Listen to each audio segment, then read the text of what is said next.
Hello, I'm delighted to be here with author and advocate Megan Phelps-Roper to discuss her lived experiences combating polarization and the role of formal and informal education in doing so. Megan, thanks for joining us. Your childhood was uncommon, though I imagine it was impossible to know that at the time. Within the confines of the Westboro Baptist Church, however, you were surrounded by educated people, many with postgraduate degrees. You also ardently pursued an education yourself, perhaps motivated in defense of your worldview, a worldview you kept for 27 years. How did you reconcile your learning and your education over the years with many of your more extreme beliefs? You know, I've used this analogy before. First of all, thanks so much for having me. It's wonderful to be here. But I've used this analogy before of it's like being inoculated. When you're indoctrinated, when you are taught, this kind of all-consuming worldview from such a young age as I was, it's like being inoculated against, outside beliefs. So before I ever had a chance to have any questions or doubts about what I was being taught, I was taught by my parents and by my elders in the church that, here's what people are going to say to you. Here are the doubts that are going to arise. Here are the chapters and verses that show why those things are wrong. Memorize them. And then, again, I was also protesting with my family almost every day on the streets of, my hometown and then all across the country. So I was constantly being put in conversation with people who were challenging my beliefs. And being surrounded by these like very highly educated, very analytical people who always had an answer. There was always a very logical, apparently logical. I mean, it follows from the premises, their beliefs. It's all consuming, and it seems like they have the answers to everything. And so when I, went to school, I was absolutely, there were people there who challenged my beliefs, but I had already been taught what the answers were and how to confound them. And in the places when there were just direct contradictions and maybe not enough evidence, I just understood, well, my understanding, my logic has to be subsumed to this ideology because this is the all-important thing. This is the only way to save your soul. Were there particular moments in your education that you found particularly challenging to your worldviews? There were a few moments. For the most part, I was a very, the church, my mom used to quote this. She would say, you could sum up the Bible in 3 words: obey, obey, obey. And as her oldest daughter, I was kind of right there at her side all the time. And these rules and norms and beliefs, I was kind of, as I said, marinating in them. And so it was something that I took to it, and I understood this is the way that I survive in this environment. And so for the most part, I kind of instinctively shied away from those things, even though I was a very curious person. I would say like the most danger, as the church would put it, that I came into was like in middle school, where I'm just becoming a teenager and surrounded by other like very rebellious kids who were not raised the way that I was. And I started to develop these, friendships with people in my class. And I started to wonder, like, are they really as bad as I've been taught? And it was an unconscious thing for a while, but the moment it became conscious, it was something I knew I had to immediately shut down. And so I did. I understood that there was danger for me there, that these were people who could lead me away from the truth. But aside from that, from my education itself, from my teachers, like I don't recall any actual interaction or thing that I learned that actually caused me to reconsider my beliefs.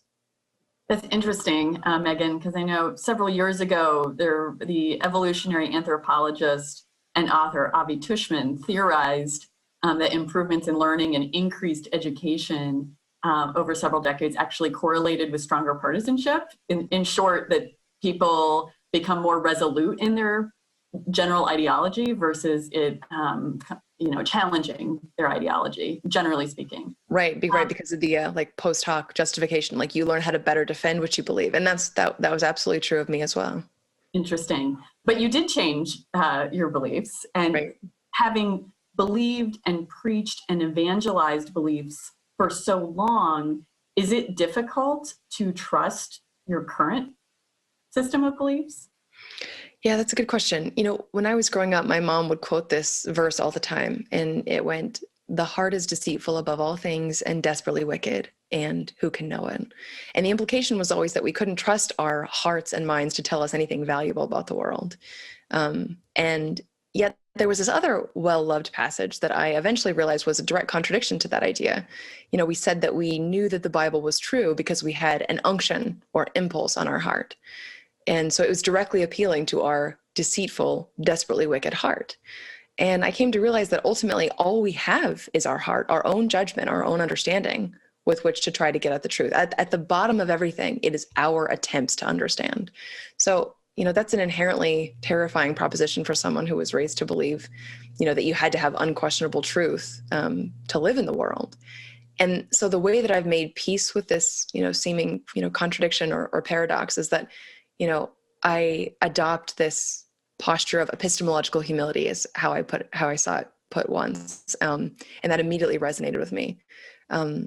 Which is to say, I believe what I believe, some things more strongly than others, but I also recognize the limits of my understanding. I recognize that the human mind, including mine, is subject to all kinds of cognitive biases, confirmation bias and groupthink and motivated reasoning and more. And that I need to be aware of those things and open to questioning and to re-examine what I believe, to be open to changing my mind in light of new evidence.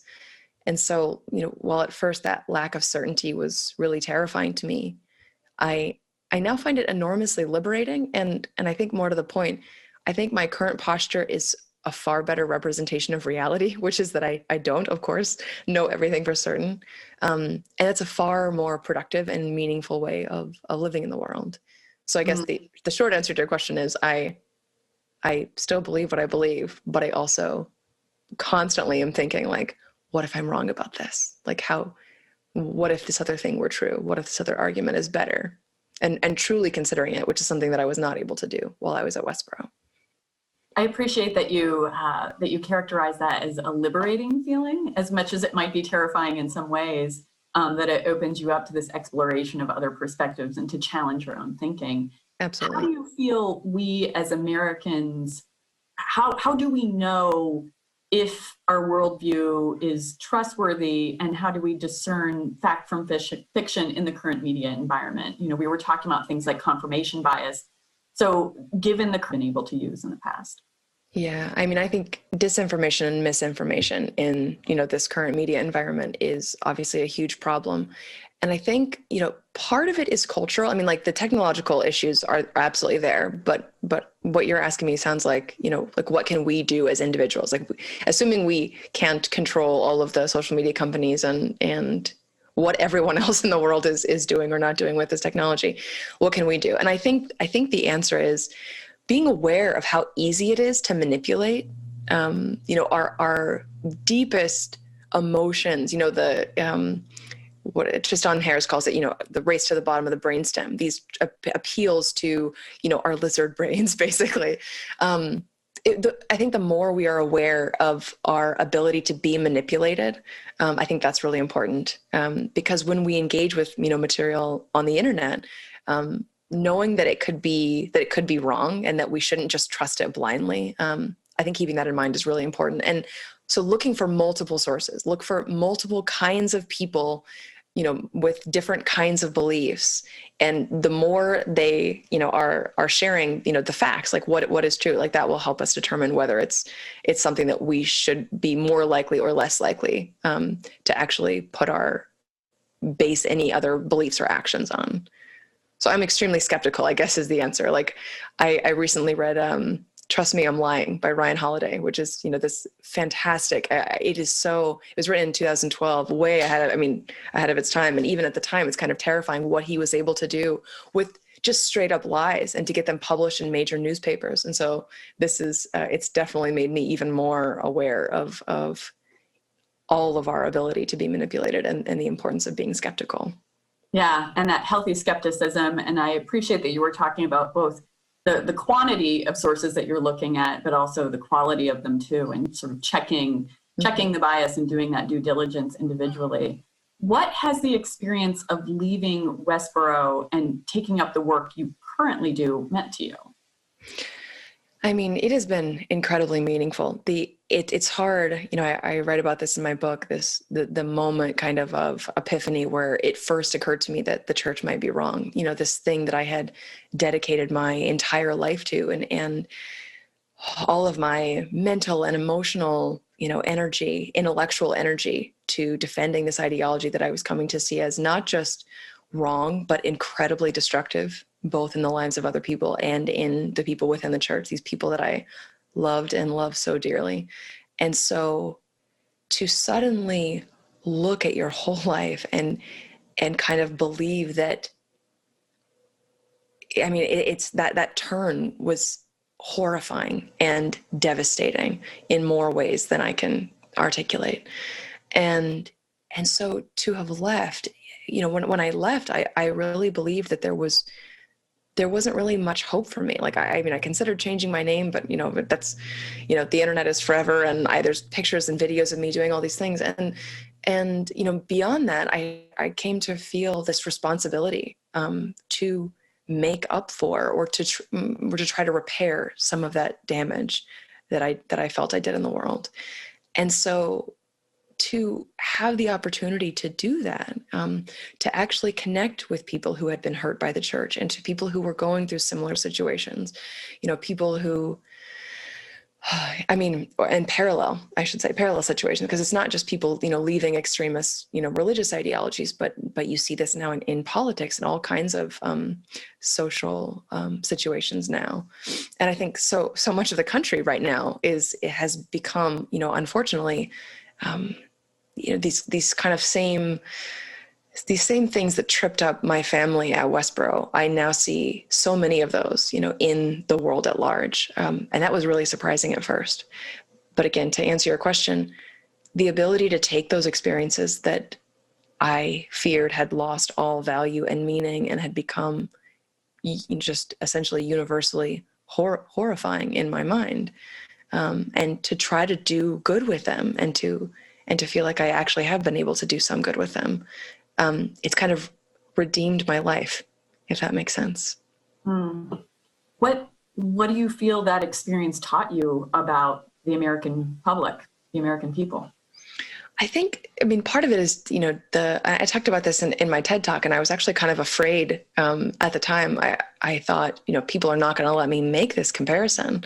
But the parallels between the way, the tribalism, I should say, in the political world, all around the world today, is very emblematic. This kind of dichotomous thinking, black and white view of ourselves and the people on the other side, kind of the inability to recognize or publicly acknowledge, especially when our side is getting something wrong or when the other side is getting something right, because the important thing is that we win and they lose, right? And that kind of zero-sum thinking, there's so many parallels. The strategies that are used to keep people in line, the use of, shame, particularly to keep people in line, and to kind of towing this line of orthodoxy.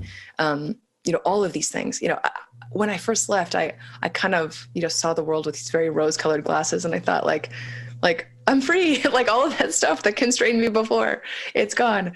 And it took me, I would say, maybe like a year and a half after I left before I really started to see like, whoa, this is not just Westboro. This is not just other, kind of fringe religious groups. This is human.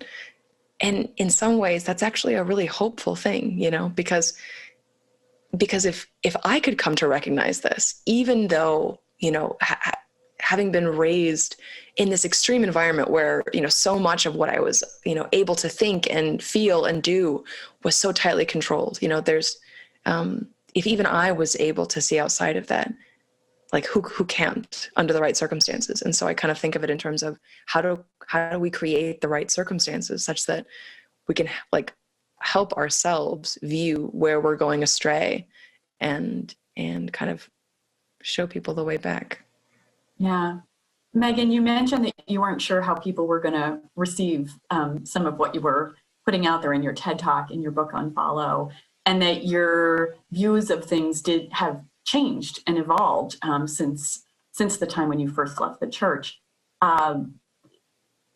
Presumably there's been a range of responses that you've gotten, both affirming and critical. Can you tell us about some of those reactions and responses you've gotten and how that's changed over time? Yeah, absolutely. So it's actually really shocking to me, in the early days, as I mentioned, like I didn't think that the world would be able to accept me. I had been so public and so zealous. Not everyone that in the church is so loud. I don't know how else to put that as I was. I mean, I was a very strong believer, and I was extremely active, and so because I had been so loud and so public, and particularly on Twitter, I thought there's no way I'm ever going to live this down. And it was honestly truly shocking to me when I essentially published this kind of letter of apology and explanation. I gave one interview, a friend who kind of wrote up a little bit of what happened and the details. And when I published it, I was basically expecting, the world to end, or else either the world would end and I was, going to be completely shut down forever, or that like nobody would see or care anyway. And that was kind of the best I felt like I could hope for. And instead there was this enormous, like overwhelming, there were articles published all over the world and all these places that I had been, giving these, interviews and publishing this really destructive message in the past, now are publishing the articles saying like, I was wrong, I'm sorry. And to see that extremely generous and gracious response was the last thing I expected. Westboro's view of outsiders is that they're essentially horrible people who are only, moved and motivated by their own self-interest. And to see this generosity was just incredibly moving to me. It's really sad to me to think now that I honestly believe that, just the way that things have played out over the last, decade or so, since I left, if I had left even a couple of years later, I think the likelihood that I would have been met with that kind of response on social media, becomes far less likely the longer it goes on. There's this kind of current focus that's way more on, punishment. Like if people are being, and this is not an if, people are being eviscerated for a single tweet or maybe a handful of tweets from a decade ago when they were a teenager or something, and their lives are torn apart for it. And I think about the fact that I've got 20 some thousand tweets that I posted at Westboro that I didn't delete when I left. They are kind of this example of, the potential. And part of the reason I didn't delete them was that, that's a reminder of who I was and our ability to change and evolve and get better, become better people over time. But yeah, it's really sad to me the way that we've kind of it's like the tribalism has led us to these, again, very tribalistic, uses of shame and punishment to try to make people do what we want. And that's very Westboro-esque. And I really miss those early days. Mm. Well, let's talk about Twitter and social media for a little bit, because while the platform has certainly gotten more than enough criticism, perhaps for not being the most nuanced platform for communications, you actually credit Twitter with expanding your understanding of the world and your eventual departure from the church. And many called for you to be expelled from the platform for hate speech as well. But you found yourself in conversation via that platform with people, across the world with vastly different ideas and backgrounds. Do you mind sharing how that came to be, and how Twitter was instrumental in your departure from extremism? Yeah. So it's really fascinating. I got on Twitter to spread Westboro's message. That was our primary goal in life, was not to persuade people, which we didn't believe we had the power to do. We thought only God could do that. So I went there to spread our message. And, at first I was using the common Westboro, tactics, which were kind of outrage and disdain and condemnation. because those were very provocative and they tended to get a lot of attention, especially on Twitter. But pretty quickly, like several things changed. First, I'll try to be concise here. First, the character limit.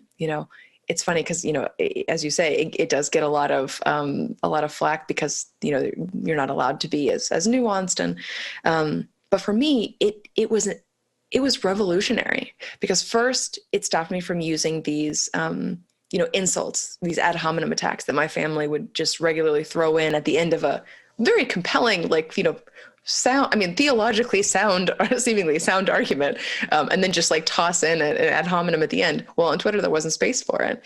But then I also discovered that when I did do that, I could watch the conversation derail in real time. So Twitter being this like immediate feedback mechanism, where I can see exactly how this strategy that I'm using is working, or in this case, not working.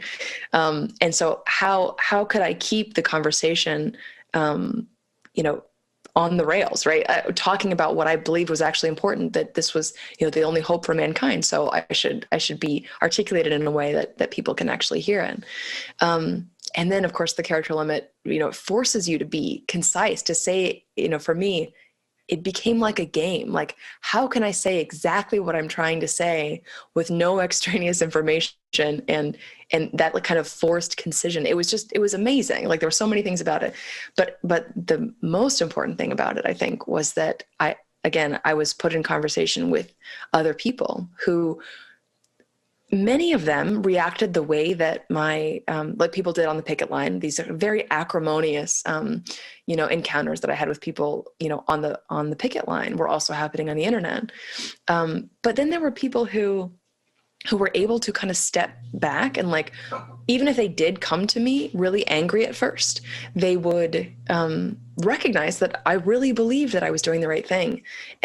And so it kind of would cause them to rethink their condemnation of me. And then so they would start asking questions and, getting into these conversations, and they were able to understand where I was actually coming from.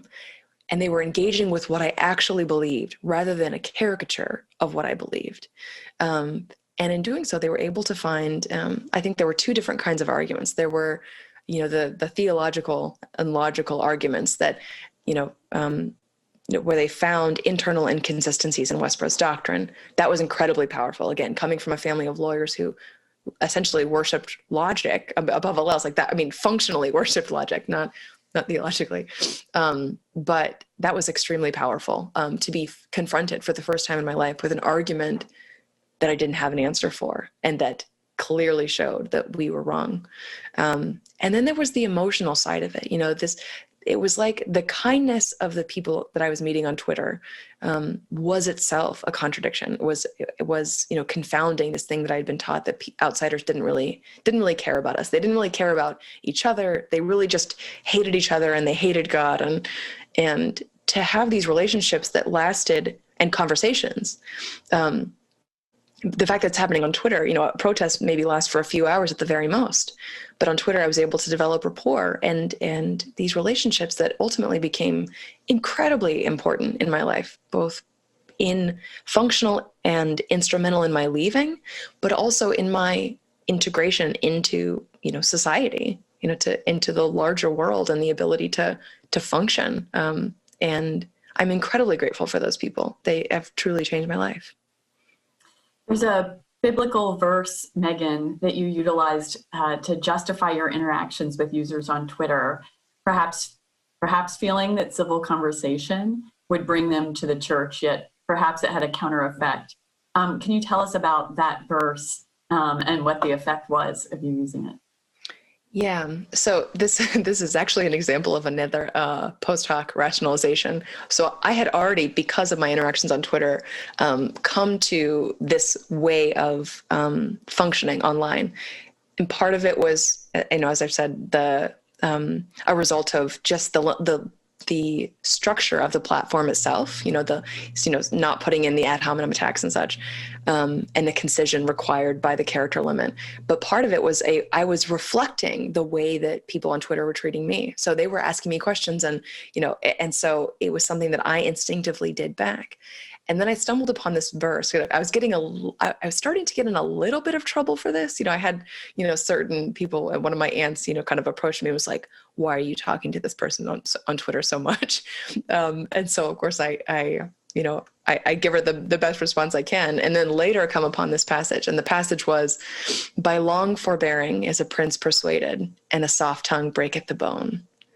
And I'm getting chills. like that also was revolutionary. The idea, Westboro's view of themselves as, these strident, they're preachers of the gospel, the one truth. And, we give no quarter. We are unambiguous, this kind of very hard line.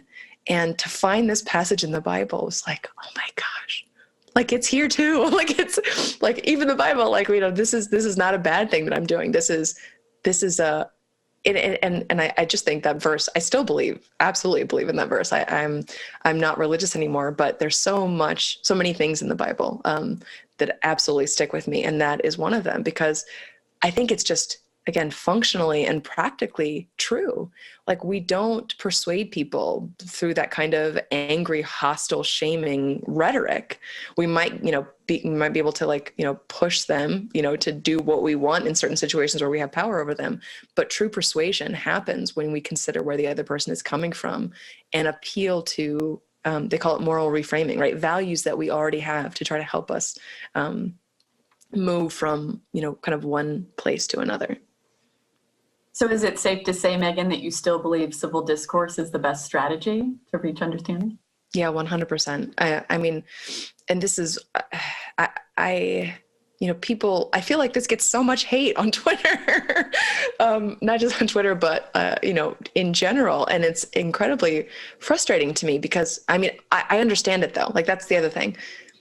And this is why I don't get angry. I can't help but remember who I was and how I was in the world. And when I see other people behaving in the same way, I know what it's like to do that and to truly believe that you're doing the right thing. And that reminds me, there's the epigraph of my book is this line from The Great Gatsby that says, reserving judgment is a matter of infinite hope. And, to me, that is grace.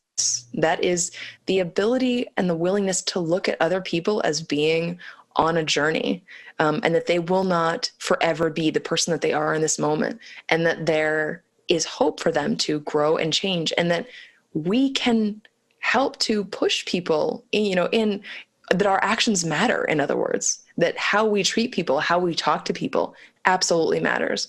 And I think when we take that seriously, it helps us be, a lot more mindful of the ways in which we choose to communicate. In addition to that sort of individual responsibility to recognize one another's common humanity, do you feel that Twitter and other social media platforms have a responsibility to promote learning and to combat disinformation? And if so, what do you feel the responsibility is?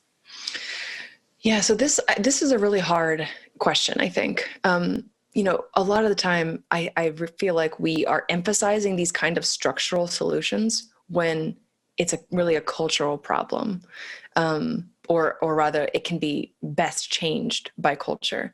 I was actually reading this passage from my book last night about, the First Amendment. Twitter and Facebook are absolutely private companies. They can do essentially what they like within the bounds of the law. But the principles of the First Amendment, they don't stop being good principles just because it's a private company. Functionally, again, these days, places like Twitter and Facebook, that is the public square. And I'm not saying, we should, make these essentially have a government takeover of these companies.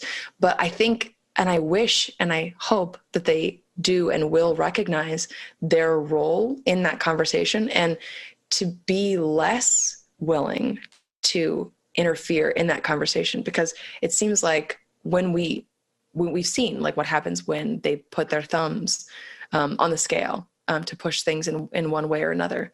And by that, I mean things like, for instance, anybody who was talking about the lab leak theory for COVID, those kinds of people were tossed off the platform. And And now we see there's a lot more evidence for it than we were allowed to know about, because they made that conversation off limits. And so it is what they do and how they function as a company, how they run their platforms. It does matter. But I think the openness, right? The ability to have the conversation, that in and of itself is an incredible public good. And I don't think we should throw that away lightly. Does that make sense? Have I actually articulated? It does. And I'd like to shift and talk about another system, which is the education system. In your book, Unfollow, you shared how most of your teachers ignored the existence of Westboro, but you had a high school teacher in particular who allowed you to speak about your experiences with a great deal of candor through asking questions. What was that teacher's role in your eventual departure from the church, and what can educators do to help young people to understand, to probe where their beliefs come from, to question and sort of like what we were talking about earlier, to really question and probe their own beliefs and their own biases? Yeah. So first, that teacher, Keith Newberry, my high school English teacher, or one of my high school English teachers, he was amazing. It's really funny thinking back because, I mentioned earlier that I never had an experience in school where I learned something that immediately caused me to rethink what I was learning at Westboro. But he still played a really important role in my departure, because once I did finally come to the point of questioning and doubting Westboro's theology, I felt like I could go to him. And in fact, I did go to him, right? So he was one of the first people outside of the church that I went to and spoke with and started, he was, I would say, part of that kind of de-radicalization process, right? So I was in conversation with him in that time leading up to, because there was about 4 months between, the moment I had this epiphany and the moment I left the church. And it's kind of funny to me that was the first, basically the first, person I went to, because I trusted him. His openness and his willingness to have that conversation made me feel like in this moment where it really does feel like the world is ending, that my life is over. I knew and felt that I could go to him and that he would help me get answers. And one of the things that I loved so much, both during that process and when I was a student, was that he never did that thing where he put his thumb on the scale. I never knew what he believed about religion. I know now that he is a non-believer, but he was not pushy or aggressive about trying to make us think the way that he thought. He was giving us space to have our own thoughts and to have our own thought processes and to work out, questions of we had these journal entries, these questions of ethics, and again, having a space for that, coming from Westboro where everything that you thought was handed to you. It was just, kind of magical and really powerful in hindsight in ways that I wasn't aware of at the time. But now you ask what can teachers do in their classrooms to kind of, and I think I'm gonna put us back on epistemological humility, demonstrating that in their own teaching, right? And maybe not every class is conducive to this, but things like, when you're articulating what we know or our best understanding of what we know, also articulate the kind of evidence that would change our account of the situation. I think we should be willing to say directly things like, I don't know. And I don't have a strong opinion on that because I don't think there's enough evidence either way. To not shame people for not having an opinion on things that are truly difficult and not, not easy to, not easy to know. And I think, just generally, the more we can be explicit about the limits of our understanding, the better. The more we demonstrate our own willingness to change our minds in public, or even to celebrate, others changing their minds, rather than seeing it as kind of a shameful or embarrassing thing, the more we can help students not be afraid to do the same. And it's kind of funny. I even do this with my 2-year-old today. When she makes an argument that convinces me, I articulate exactly what she said that changed my mind and why. It seems like a simple thing, but I think that like having that kind of posture of forever learning and forever being open to the idea that you might be wrong is incredibly powerful. Mm. And great fuel for curiosity to also point out where the gaps in information are, where we still need to know more. That's great. Exactly. When you were writing the book Unfollow, the shadow of your loved ones from your past life in the church is really clearly present and felt. The cost of reconciling and bridging with your brother and people outside of the church has meant disconnecting from your parents. And today, more people are finding themselves in somewhat similar situations where red lines and values have severed families and friendships. And there's been so much on this recently. What advice do you have for people who are reconciling with that kind of loss? Yeah, I mean, this is incredibly sad. You know, it has been incredibly sad for me to watch how this has played out. And one of the saddest things to me is the memes, you know, that kind of show up around this question. You know, it is a very Westboroian attitude, right? This idea that, and I'm not trying to condemn everybody who has, you know, had some disagreement with their family, not at all. But I'm saying that this like kind of hard line, you know, line in the sand, I will have nothing to do with you because you believe something differently than I do. Even on a fundamental issue, like that is something that I take that incredibly seriously in my own life. You know, when I left the church, I remember feeling so much gratitude that I didn't have to do that anymore, that I could have relationships, that I could maintain even good relationships with people who see the world in ways that are fundamentally different than I did. And so that, you know, people religiously, you know, Jehovah's Witnesses became my best friends like shortly after I left the church, and Jewish people, secular Jewish people, and, you know, all across the spectrum, you know, to, you know, Orthodox and, you know, Christians, even though I'm not Christian anymore. And I remember just feeling so much gratitude for that. Like, oh my God, the world lets you do this. And now it feels like this kind of self-imposed, no, you're not allowed to because of this. And it comes from, I think there's a couple of places. There's kind of a sense of guilt by association, right? That's part of it. But part of it is, it feels like this family member or this friend they really are transgressing this value that I hold so dear, that the idea of engaging with them is incredibly painful. And so I decide I can't handle that. I can't do that. So I guess I would say a few things. Like, one is be very careful where you draw where the line itself. And two, remember that, you know, people aren't changed in isolation, right? It's in conversation with people who believe differently. Like, that's where the hope for change is.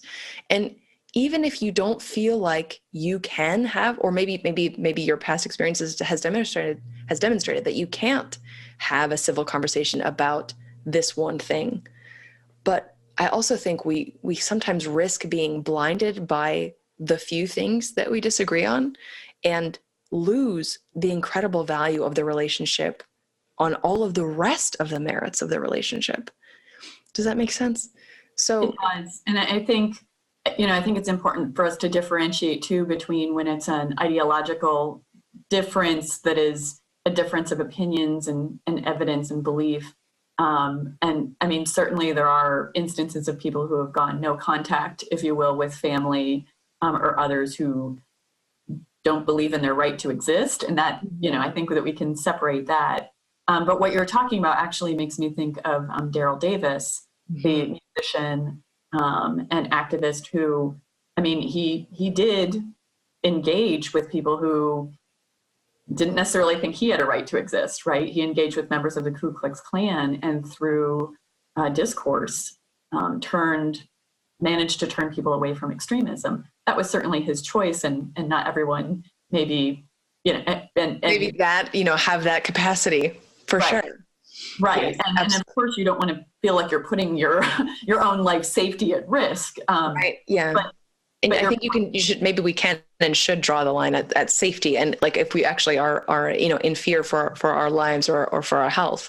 Yeah. 100%. Like, and again, none of what I'm saying is is to, condemn people who have taken these steps. But it's just, again, the people who had the greatest effect on me. So I'm going to mention one of them, this man, David Abitbol, who ran a blog called Jewlicious. And at this point in Westboro's ministry, at the time we were talking, we were protesting Jews everywhere, all the time. And we had, signs, and a matching website, JewsKillJesus.com, and signs that said God hates Jews, and talking about Israel is going to be destroyed, all these things, he really took it in stride. He basically was like, I think what he was demonstrating was something really important, I think, for people generally, which is that we don't have to allow the opinions and beliefs of other people to determine our reality.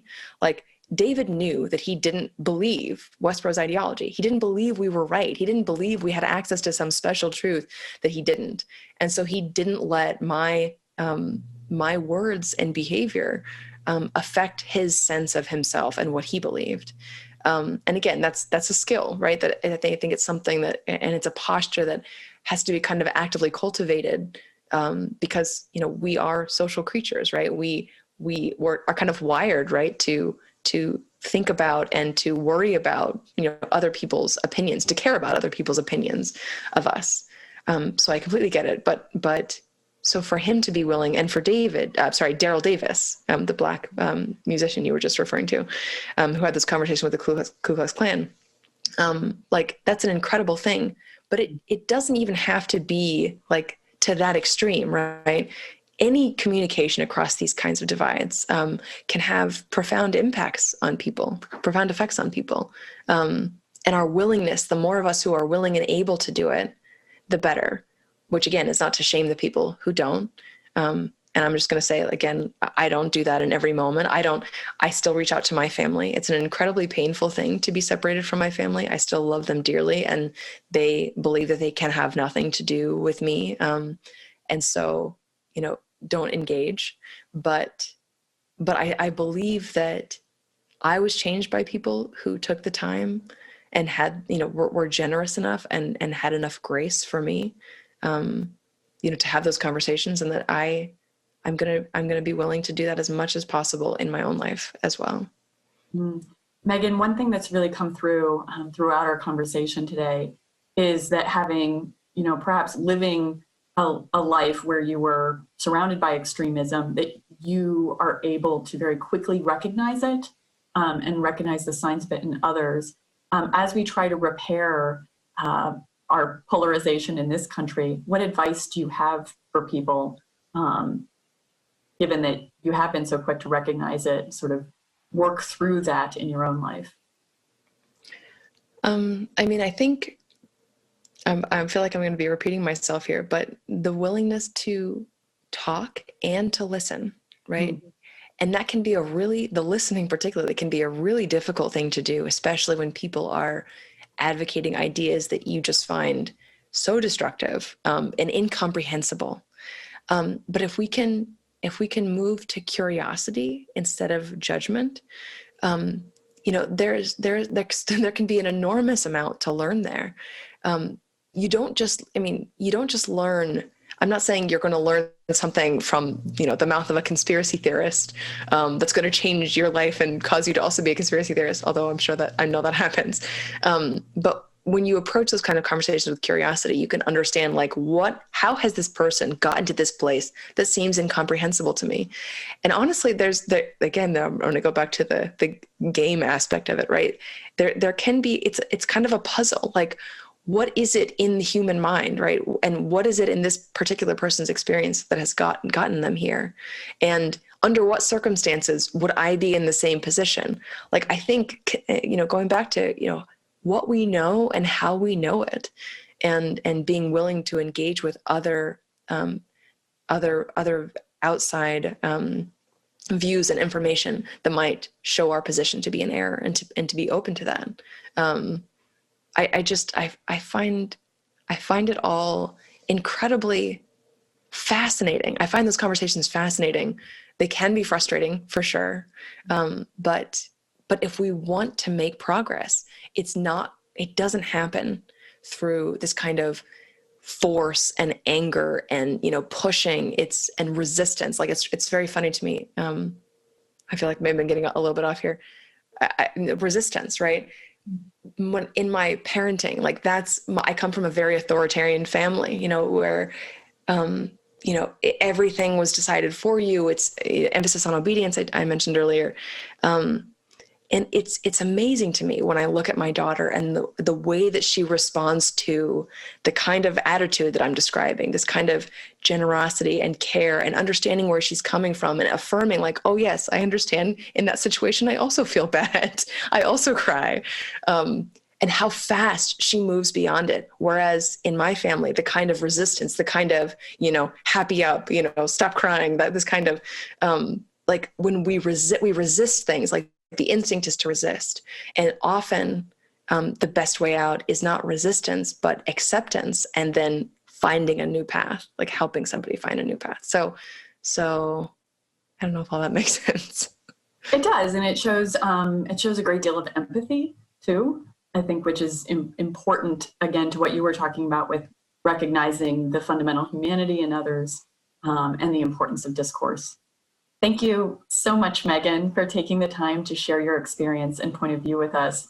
Polarization is certainly not unique to our time, but is a critical issue, and education clearly plays an important role in fostering understanding and in cultivating that discourse. So thank you so much. Thank you again for having me. It was really wonderful talking with you.